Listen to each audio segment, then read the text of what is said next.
नमस्कार सर्वांना. माझ्या घराजवळ असलेल्या मारुतीरायाच्या मंदिरात सेवा करण्याची संधी मला आज मिळाली. त्यासाठी मी आदल्याच दिवशी सर्व प्रकारची तयारी करून ठेवली होती. फुले, हार, प्रसाद मी आणून ठेवला होता. सकाळी लवकर उठून अंघोळ करून मी मंदिरात पोहोचलो. मंदिराबाहेर माझ्या मित्रांची खाटू श्यामजीला जाण्याची तयारी चालू होती. दिवाळी, पाडवा आणि सुट्टी असल्यामुळे मंदिरात जरा गर्दी जास्तच होती. त्यामुळे पोहोचताच मी साफसफाईला सुरुवात केली. मारुतीरायाला स्वच्छ पाण्याने आंघोळ घातली. आंघोळ घातल्यानंतर स्वच्छ कपड्याने मारुतीरायाची मूर्ती पुसून घेतली.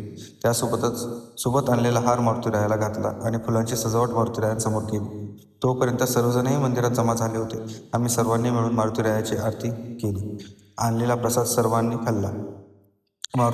रायाच्या आशीर्वादाने यांच्या खाटूश्यामजीच्या पुढील प्रवासासाठी यांनी सर्वांनी आशीर्वाद घेऊन सुरुवात केली. या सर्वांना प्रवासासाठी खूप खूप शुभेच्छा.